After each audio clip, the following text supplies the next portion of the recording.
שלום, אנחנו עולים להגנה, הפודקאסט של הסנגוריה הציבורית. אני העיתונאית והבימאית לימור פנחסוב, ואנחנו כאן כדי להיכנס אל מאחורי הקלעים של המשפט הפלילי, ובמיוחד אל עולמם של הסנגורים הציבוריים. היום, סיפור שבמרכזו שתי נשים יוצאות דופן. הנאשמת, תכף נשמע עליה, וגם עורכת הדין שמייצגת אותה מטעם הסנגוריה הציבורית. שלום לעורכת הדין מיכל אורקבי. שלום לימור. איזה כיף שבאת. תודה שהזמנת. אני אספר למאזינים שבאמת לא סתם אמרתי שאת אישה יוצאת דופן. שמעתי ממך סיפורים משפטיים רבים, תמיד עם כל הלב והנשמה. בסיפור הזה במיוחד, נכון? כן, יש לנו הרבה סיפורים. אני במהלך העבודה שלי אוספת המון סיפורים. הסיפור הזה של גלית הוא סיפור מאוד מאוד מיוחד. זה סיפור שאני סוחבת אותו איתי ומדברת עליו הרבה בכל מיני היבטים, ובעיקר על איך עושים צדק. אוקיי, אז בואי נצלול לסיפור. איך נתחיל? באיזה נקודת התחלה? נספר על גלית. אוקיי. שהיא בן אדם טוב. היא בן אדם טוב עם לב ענק. שיש לה 3 אחים, הם 4 ילדים בסך הכל, וכשהיא הייתה בת 10, אבא שלה נפטר, והיא, ילדה בת 10, לקחה אחריות על האחים שלה, שאומנם הם כולם פוזרו בפנימיות, כי אימא שלה, שאנחנו תכף נפגוש אותה בהמשך הסיפור, לא יכולה הייתה להשגיח עליהם, לא הייתה יכולה לטפל בהם, היו לה בעיות רפואיות וגם קצת נפשיות. וגלית, אפילו שהם פוזרו במסגרות, היא תמיד דאגה למשפחה. אבל אז? חוץ מזה שהיא נשמה מאוד מאוד גדולה, היא גם סובלת מבעיות נפשיות. מה שאנחנו קוראים מתמודדת נפש. בהפרעה דו-קוטבית, מה שנקרא בשפת העם מניה דיפרסיה, ובגדול היא מאוד חיובית, והיא מאוד טובה, והיא מאוד יוצרת, ואפילו היה לה איזה עסק קטן, ויש לה בת שנולדה, גם אני יכולה לומר אישה יפהפייה. יפהפייה. כן. יפהפייה. כולה אור. כן, אבל כשהיא לא בטוב, וכשהיא נופלת, ההפרעה הזאת, הדו-קוטבית, היא הפרעה מעגלית. זאת אומרת, גם אם אתה לוקח את התרופות, וגם אם אתה דואג מתישהו, אתה נופל וקם, ובעבר שלה היו אשפוזים במחלקות סגורות, וגלית היא לא אוהבת להתאשפז. הדבר שהכי נורא מבחינתה, זה שיבואו ויקחו אותה לאשפוז כפוי. ממש פחד אמיתי. כן. פחד אמיתי שכשהיא נמצאת בתוך המניה הזאת שלה, היא בדרך כלל מהסוג המני, אז אי אפשר לשכנע אותה ללכת לשם. זה הדבר הכי נורא שיכול לקרות לה. אבל כל פעם המשפחה, ויש לה משפחה שכמו שהיא דואגת להם, הם דואגים לה והם עוטפים אותה, והם כבר יודעים לזהות את זה של מתי זה הולך לקרות. אבל הפעם הזאת, האחרונה שהייתה, היא הייתה טרגית בכל מובן שהוא. כן. זה היה ערב חג שני של פסח, והיא הלכה לאכול במסעדה ברוטשילד עם אמא שלה ועם אח שלה, וזה היה תקופה שהם הבינו שהיא אוטוטו הולכת להיות מאושפזת. כלומר, היא בהידרדרות. היא בהידרדרות. ובתקופה הזו של ההידרדרות, המשפחה שלה, אם זה הבת שלה, אם זה בן הזוג שלה, עומרי, שהיה איתה 9 שנים, הם עוטפים אותה, הם עושים עליה בייביסיטר, משמרות כזה. כן. אז הוא היה איתה מהבוקר עד אחרי צהריים, ואחרי צהריים הם סיכמו שאמא שלה תבוא להיות איתה ולישון איתה. אז הם הלכו לאכול, בדרך חזרה הם חזרו, והיא נכנסה ל-AMPM, והיא קנתה דברים שאמא שלה אוהבת. אמא שלה היא סוכרתית, היא הייתה סוכרתית, אישה כבדת משקל, יש לה בעיות של ורטיגו, שיווי משקל, כל מיני חולאים. אישה מבוגרת. כן, הייתה אישה מבוגרת. כן. והיא קנתה לה דברים שהם אוהבים, והם הלכו לדירה שלה, היא גרה ברחוב איפשהו בדרום העיר. דרום העיר. דרום העיר, בדירה קטנה, חמודה, מסודרת. את מספרת את כל הפרטים האלה כדי שעוד מעט נבין ששום דבר כן. לא בישר את הבאות. הכל היה נראה כרגיל. השתיים האלה, גלית ואימא שלה, הם כל הזמן ביחד. הם כל הזמן ביחד. הם מהסוג הזה כמו איזה שתי חברות כאלה שכל הזמן רבות ומשלימות, ורבות ומשלימות, ורבות ומשלימות. אבל מאוד מאוד מאוד קרובות. כן. כאילו לא יכולות אחת בלי השנייה. והם הגיעו אליה הביתה, ואת כל מה שאני מספרת עכשיו, זה בעצם מה שגלית סיפרה. אוקיי. הם הגיעו הביתה, ואז גלית אומרת, היא פתאום התחילה להסתכל עליי. אמרתי לה, למה את מסתכלת עליי? והיא מסתכלת עליי, ואני אומרת לה, אבל המבט שלך על כלום. לא כן. היה שמה כלום. ובמשך 3 שעות שהם היו בבית, עומרי, החבר של גלית, הוא מתקשר כל פעם לאמא שלה, לשאול אותה איך היא. והיא אומרת לו, תקשיב, המצב שלה הוא לא טוב. צריך לבוא לקחת אותה. זאת אומרת, היא מבינה שהם לא יוכלו אפילו לעבור את הלילה. ובפעם האחרונה שהוא התקשר, הוא שמע צעקות. הוא שמע את גלית צועקת, וכשהיא צועקת, היא מדברת כל מיני דברים שהם בגדלות, יש לה כל מיני משפטים שהיא אומרת, ופתגמים שהיא אומרת. ברור לך שהיא במצב מאוד מאוד מאוד לא טוב. והיא אמרה לו, אני לא יכולה להישאר איתה. די, מספיק, כן. תקרא. כלומר, תקרא למשטרה. תקרא למשטרה. שזה מה שעושות משפחות כאלה. כן, שזה מה שעושות משפחות כאלה, כי האפשרות להוציא הוראת אשפוז באופן אזרחי, זה משהו שהפסיכיאטר המחוזי לא אוהב לעשות. אבל אם אתה מתקשר למשטרה ואומר, תקשיב, היא מאיימת, היא שוברת כלים, אז מגיעה המשטרה, היא לוקחת אותה לחקירה, לוקחת אותה לבדיקה, מאשפזים אותה, כן, מתקנים אותה, והיא משתחררת בחזרה, ואנחנו ככה מרוויחים עוד איזושהי תקופה מאוד מאוד טובה. עכשיו, עומרי יודע שאם הוא יתקשר למשטרה ויגיד, היי, אני עומרי, אני חבר של גלית, ואני הבן זוג שלה וזה, אז גלית תדע שזה הוא, זה שגרם לאשפוז שלה. אז מה שהוא עושה, הוא מתקשר בעילום שם למשטרה, והוא אומר, אני שכן. הוא נותן את הכתובת הזו בדרום העיר. הוא אומר, תראו, יש שם האמא והבת שלה שהיא מתמודדת נפש. היא לא בסדר. הוא אומר את זה. כן. הם רבות שם וצעקות, ואני מרגיש שיש סכנה לאמא. בבקשה, תגיעו מהר מהר. המשטרה מגיעה תוך 2 דקות. יפה. ממש יפה. דופקת על הדלת, וגלית שומעת את זה, הם שומעים צעקות, וגלית שומעת את זה, והיא אומרת, למי זה? אז אמרו למשטרה, תפתחי. עכשיו, גלית הדבר שהכי הכי מפחיד אותה, ועל זה היא גם, כאילו, היא נורא נלחצה, אז היא לוקחת את אמא שלה, והן נכנסות יש לה מין מקלחת שירותים כזה, ויש שם מקלחון כזה, והן נכנסות למקלחון, אמרתי, האמא היא גם כבדת משקל, וגם יש לה ורטיגו, היא נופלת שמה, והיא כנראה מאבדת את ההכרה. אני לא יודעת. אנחנו לא יודעים, כאילו. כן. וגלית מאוד מאוד נלחצת. היא נלחצת, והיא אוהבת את אמא שלה, והיא דואגת לה, אז היא לוקחת מים, והיא שופכת עליה כדי שהיא תתעורר. והמשטרה בינתיים, כאילו נהיה שקט בדירה, והם מקבלים איזושהי קריאה, שיש פורץ בבית שליד, זה מין בתים כאלה קטנים, והם באזור מוסכים כזה, ומישהו התקשר, והם נמצאים בשטח, אז הם מקבלים קריאה מהמשטרה, יש איזה פורץ בדירה ליד, לכו תבדקו וכו'. סליחה רגע, אני שכחתי לציין, שכשגלית לא פותחת את הדלת, אז המשטרה אומרת, אם אתם לא תפתחו, אנחנו נקרא למכבי אש. והם באמת מזיקים את מכבי האש שמגיעים תוך 3 דקות. זאת אומרת, אחרי 5 דקות מהרגע שהקריאו, יש לנו בחוץ שוטרים ומכבי אש, שמחכים בעצם לפקודה של השוטרים לפרוץ. אבל בינתיים נהיה שקט, והם קיבלו איזושהי קריאה על איזשהו פורץ, אז הם אמרו למכבי אש, תחכו רגע.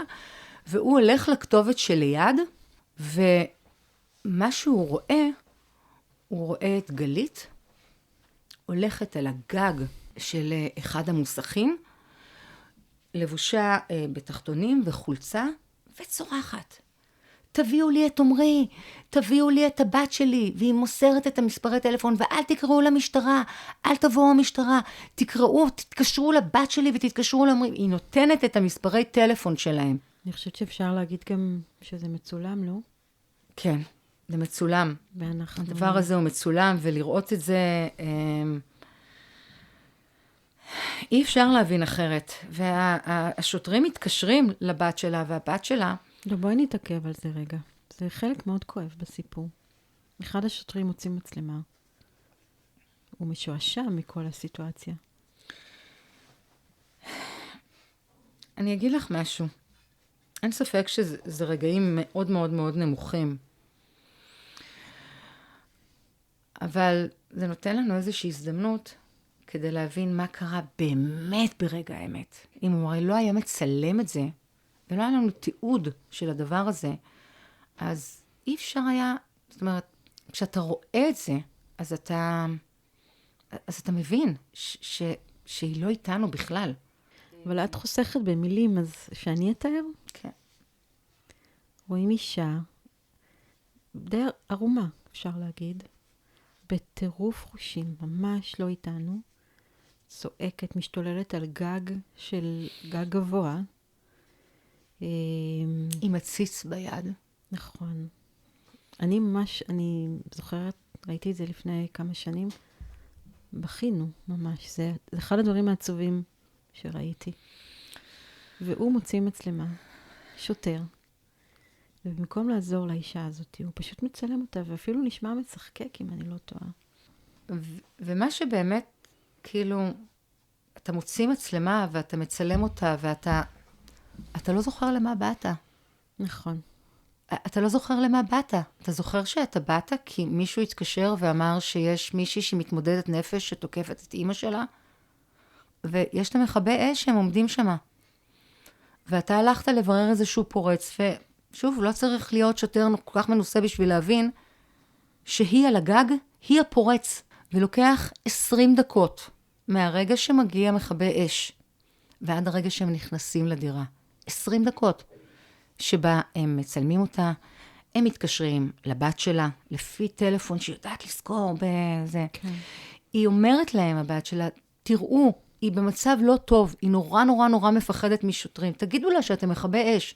כי היא הכל בסדר איתה, היא לא מזיקה, הכל בסדר איתה, היא פשוט נורא נורא נורא מפחדת משוטרים.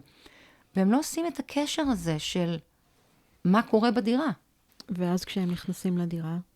באיזשהו שלב כנראה נופל הסימון שם על השוטרים, שבעצם מה קרה עם האמא ולמה בעצם יש שתיקה וכולי, ומכבי אש פורצים את הדלת, והם מוצאים את האמא מחוסרת הכרה במקלחון, חדר מקלחת כזה, שוכבת, מחוסרת הכרה, והכל מלא מים מסביב. היא הייתה כנראה בין החיים כשעוד לקחו אותה לבית החולים, אבל ב7 בבוקר קבעו את מותה. של האמא. של האמא. שגלית איפה ב7 בבוקר? תחנת המשטרה. תחנת המשטרה, מנסים לחקור אותה. לא כל כך מצליחים.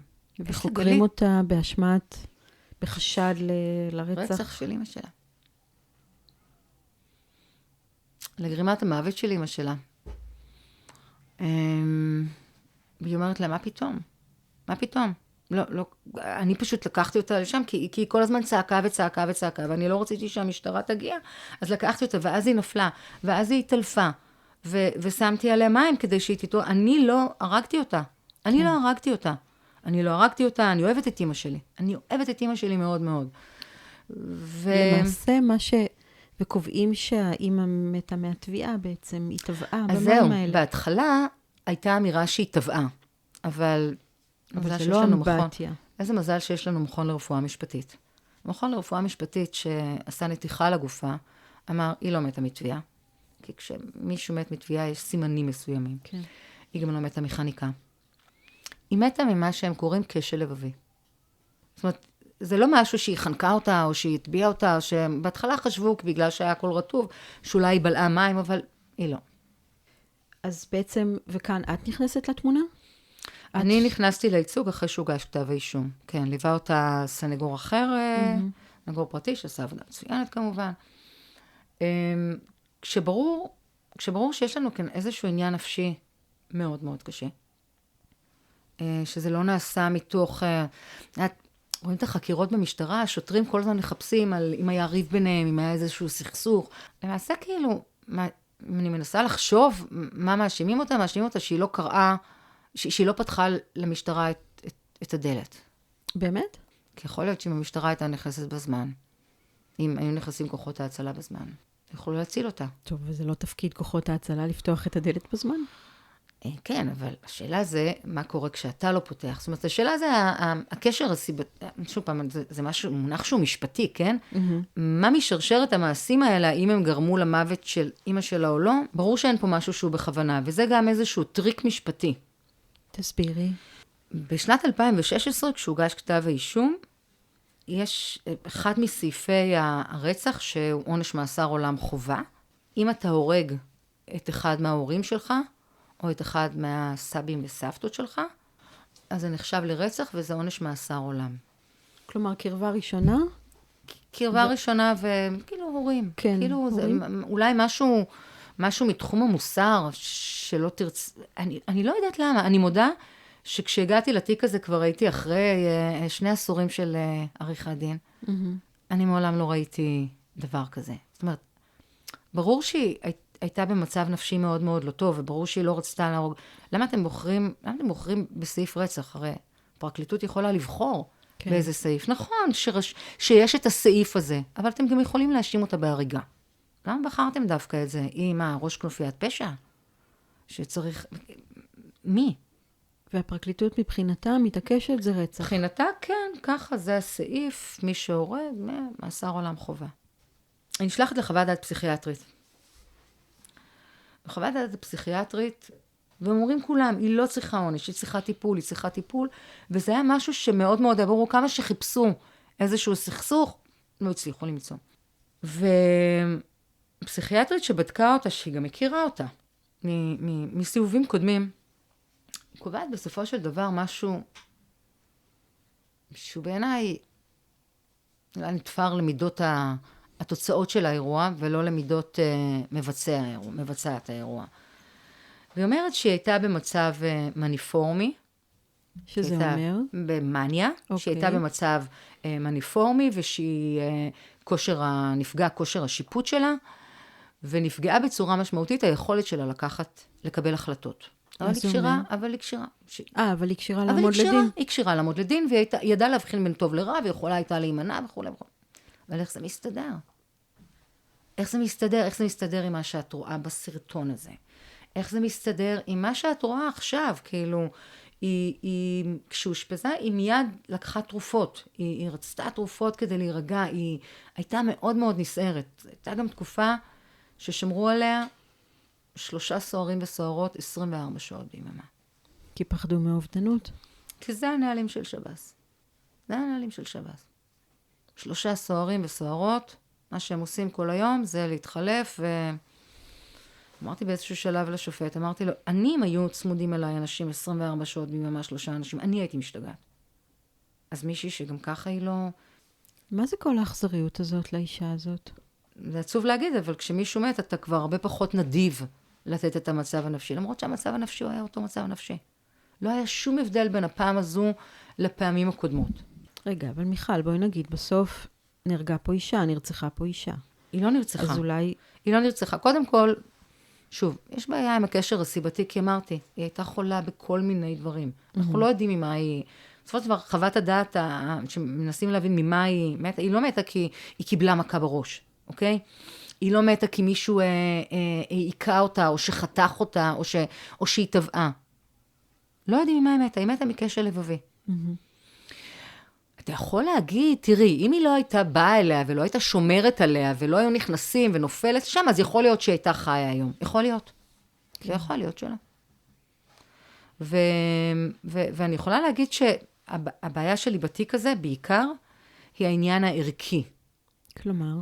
יודעת, כמו שאת אומרת, בסוף מישהי מצאה את מותה. כשאנחנו לא מסתכלים על זה, יש כנראה איזשהו קשר בין האירועים, גם אם הוא לא משפטי. אוקיי. והקשר הזה, אפשר היה להעביר אותו אצל גלית. אפשר היה להעביר אותו. היא לא הייתה מוכנה לקבל את זה. כל המשפחה שלה, דרך אגב, מסביב, כל הזמן אמרה, בסדר, זו טרגדיה, קרתה פה טעות. אוקיי, קרתה פה טעות. הם אמרו את זה במשטרה. הם הלכו אחרי זה לפרקליטות. הם אמרו את זה בתצהיר נפגעי העבירה, כי הם נפגעי העבירה.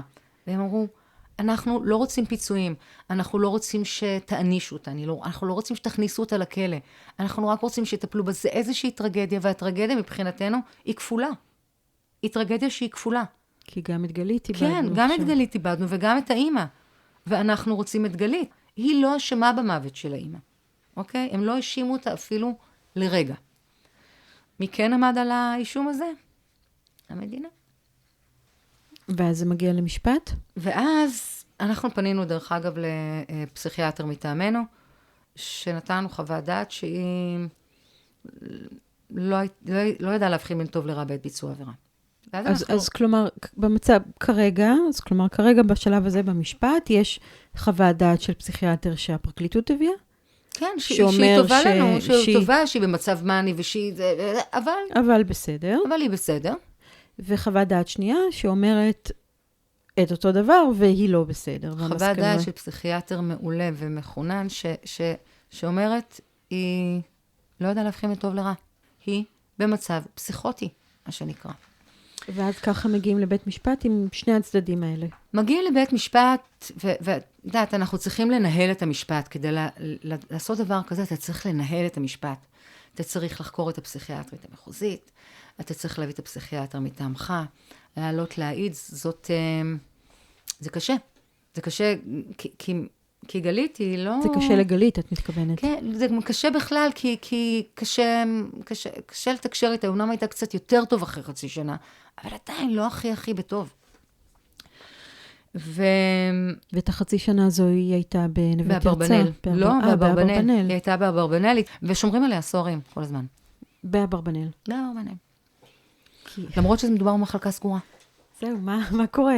זה נהלים של שב"ס, אי אפשר, תכף, אי אפשר, זה הנהלים שלהם, קמים בבוקר, יש להם נהלים, וככה הם עובדים. ובאיזשהו שלב פנה אליי שופט מבית המשפט המחוזי בתל אביב. אמר לי, אולי תבואו, ננסה לדבר. אוקיי. אמרתי לו, על מה יש לדבר? כאילו, הם רוצים מאסר עולם. אני אומרת, היא לא אשמה בכלל במוות של אמא שלה. איפה... כשאנחנו רוצים לגשר, אז אנחנו צריכים... אמצע. אנחנו צריכים איכשהו להתקרב, ואנחנו בכלל לא קרובים. כן. ופה בתיק, אם אני מסתכלת ככה על התיק הזה, יש לו שלוש תוצאות אפשריות. האחד זה שתלך למאסר עולם, אוקיי? לא יקבלו את חוות הדעת של הפסיכיאטר מטעמי, יגידו אין לה שום דבר, מאסר עולם. אפשרות קלושה דרך אגב. אבל זה קיים, האופציה קיימת. האופציה קיימת, כן. כשאנחנו מדברים על אחריות מופחתת, אנחנו מדברים על 18-20 שנה בכלא. האופציה השנייה, היא אופציה שמה שנקרא, אני אלך על כל הקופה, ואני, היא תקבל שהיא לא הייתה אחראית בעת ביצוע עבירה, לא ידעה להבחין בין טוב לרע, ואז בעצם הוצא לה צו אשפוז. וכשאנחנו מדברים על צו אשפוז בעבירת רצח, אז זה צו אשפוז שזה אומר שלפחות ב-15 שנים הקרובות, היא בבית חולים במחלקה סגורה. וואו. כי גם אם, כאילו, זו ועדה מיוחדת, מי שמורשע ברצח, לא בקלות משחררים אותו מצו אשפוז, ממחלקה סגורה. אנחנו יודעים שזה לפחות 12-15 שנים. אוקיי. שאני מזכירה שמחלקה סגורה זה מה שגלית הכי לא אוהבת. ואז אנחנו מגיעים, ובית המשפט בעצם אומר, תראו, מבחינה משפטית זאת הריגה. נכון? אף אחד לא אומר שהייתה לה כוונה, אף אחד לא זה. הקטע הזה שאתם אומרים שזה רצח, זה טריק משפטי, כי אם זה רצח, אם זה הריגה של הורה, זה נחשב לרצח. אבל בוא נעשה את זה הריגה. אמרתי, כן, ואמר לי, תראי, בוא ננסה לסיים את זה ב5 שנים. ואני זוכרת שהייתי עם עורכת דין נוספת שהצגה איתי בתיק, והיינו בלשכה של השופט. וההצעה היא הצעה מעולה, אבל אני לא מסוגלת לקחת אותה. למה? כי בתוך ההצעה הזאת היא צריכה להגיד שהיא הרגה את אמא שלה. ואני לא מסוגלת. ואני אומרת לו, תראה, לא אכפת לי תקיפה 7 שנים. ככה. והוא אומר לי, אבל הם לא רוצים. אמר לי משהו שאני לא אשכח אותו, אמר לי, מה אכפת לך על מה 5 שנים? שיהיה על חנייה באדום לבן.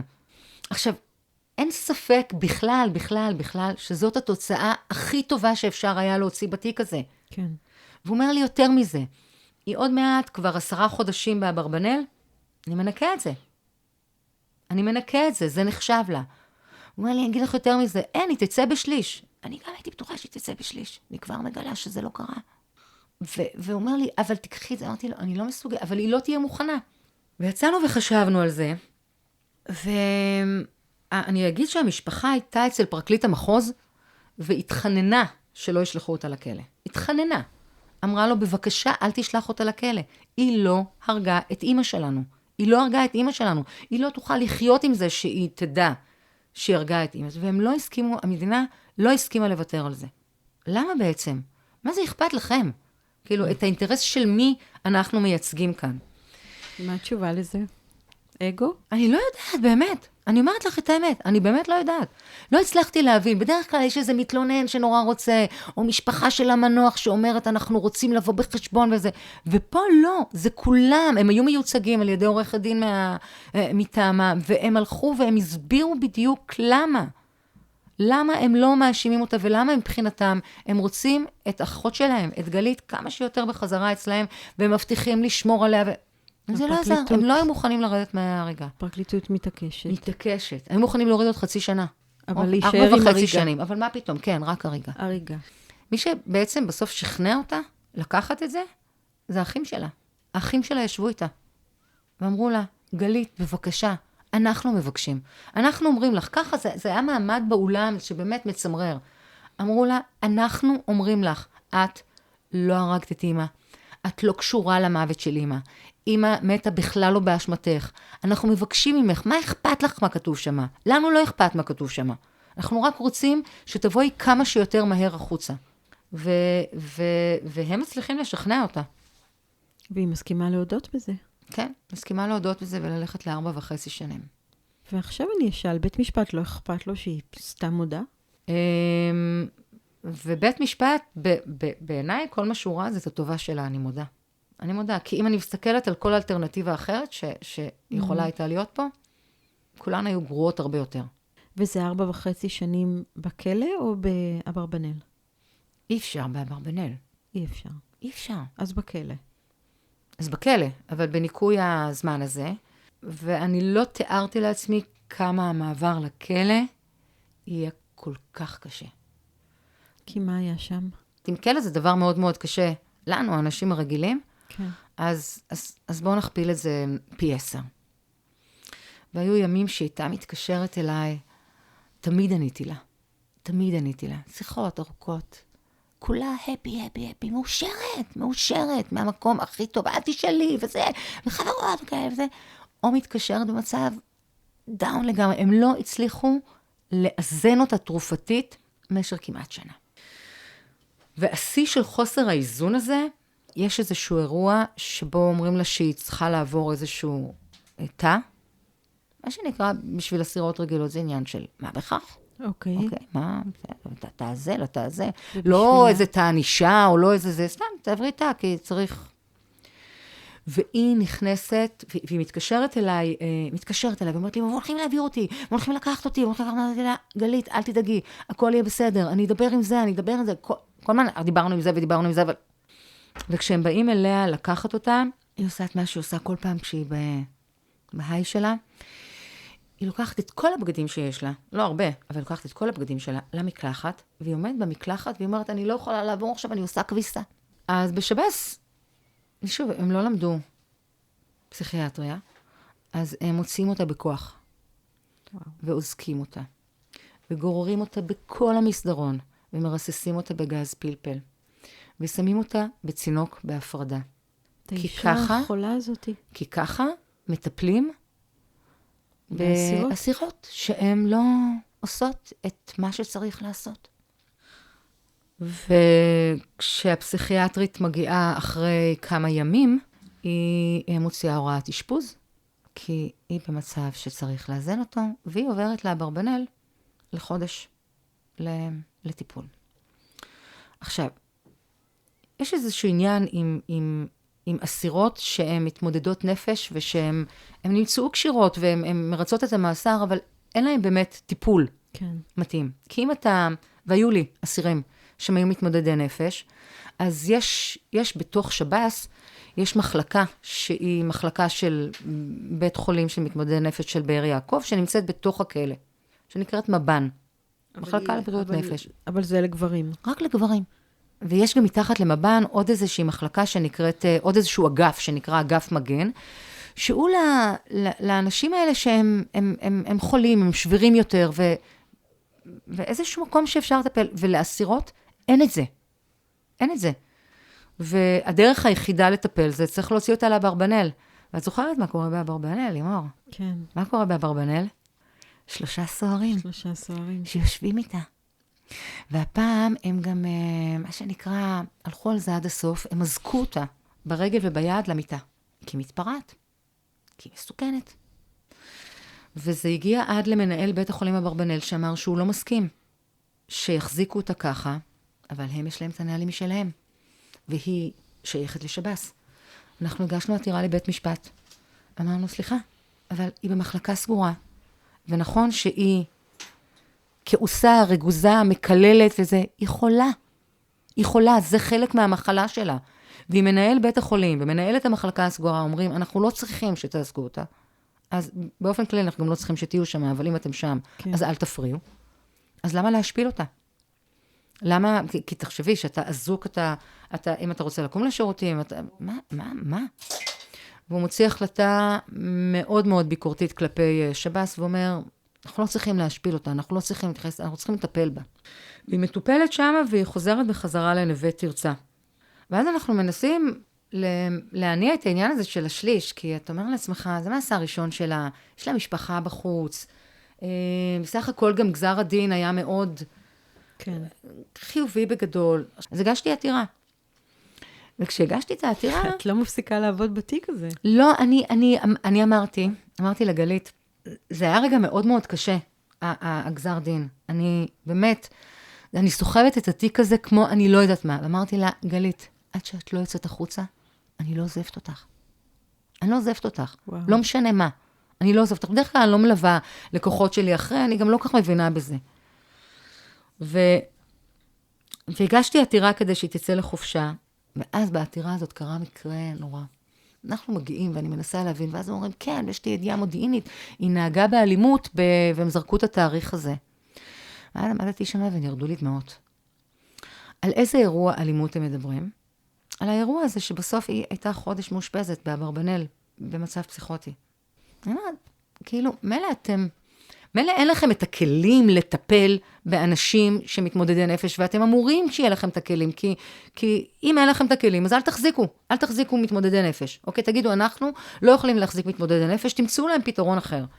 אבל גם אתם לוקחים את זה לחובתה, ולא נותנים לה לצאת לחופשות בגלל האירוע הזה, וממש בכיתי שם, אני חושבת ששופטת אמרה לי, תשמעי, עורכת דין רוקבי, את לא, זה, אמרתי לה, אני פשוט לא יכולה, אני לא יכולה להבין את האטימות הזאת. אני מצטערת. כאילו, אנחנו לא אנשים, וזה לא עזר לי. לא עזר. כי כל פעם שרצינו לשחרר אותה, אז צריך את החוות דעת של פסיכיאטר, וצריך ועדת תלמה, בוועדת פה וועדת שם. ובאיזשהו שלב מיניתי לה מישהי שבאמת הצליחה למצוא לה הוסטל בחוץ למתמודדות נפש. תשחררו אותה, כבר לא נשארה הרבה זמן, תשחררו אותה 4 חודשים לפני. מצאנו מקום, יש לנו מקום והמלצות, ורוצים לקבל אותה והכל. תשחררו אותה. אנחנו לא יודעים, אנחנו צריכים לבדוק, אנחנו צריכים זה, וועדה כזאתי, ולא הסכימו לשחרר אותה יום לפני השחרור. ואת יודעת מה קרה ביום שהיא השתחררה? נכון, כשמי שמשתחרר מהכלא, אנחנו יכולים להגיד שהוא שמח, נכון? עכשיו בואו ניקח שמחה של מישהי, שכשהיא לוקחת את השמחה, היא בגבהים מטורפים. וכשהיא יצאה מהכלא, מה שנקרא, פתחו את הכלא, הוציאו אותה החוצה, חיכו לה שמה אחים מטעמו של הפסיכיאטר המחוזי, והשפזו אותה. באמת? כן. באיזה עילה? בעילה של, היא לא הייתה, הייתה במצב פסיכוטי. היא הייתה במצב פסיכוטי. והם ידעו את זה, אבל האם אנחנו אולי נשחרר אותה 4 חודשים קודם, לאיזה הוסטל, ככה ניתן לה להתרגל חוץ בחיים, עם אנשים שהם מתמודדי נפש, ושוב, אני מזכירה, זה מישהי שיש לה מעטפת משפחתית, יש לה אנשים שאכפת להם, היא לא לבד, לא מוכנים יום אחד לפני, כי היא לומדת בקריטריון הזה ובקריטריון הזה, והכל אנחנו נורא נורא מדקדקים. ואז כשאנחנו מגיעים ליום של השחרור, היא כבר במצב פסיכוטי מרוב ההיי שלה, ואז אנחנו פותחים ומחכים לשם. מה זו כל האכזריות הזאת לאישה המתוקה הזו? חוסר יכולת, כאילו, איזושהי התבלבלות. כאילו, אנחנו לא רואים את זה, אנחנו נורא נורא רוצים להכיל אנשים שיש להם בעיות נפשיות וכולי, אבל אנחנו כבר לא מכילים את זה ברגע מי זה אנחנו? אנחנו לא, מערכת לא. מי זה אנחנו רוצים אני להכיל? ראיתי פרסומות בטלוויזיה כן? שרוצים? כאלה, כן. זה לא עובד. וזה נורא נורא נורא עצוב. מה המצב היום?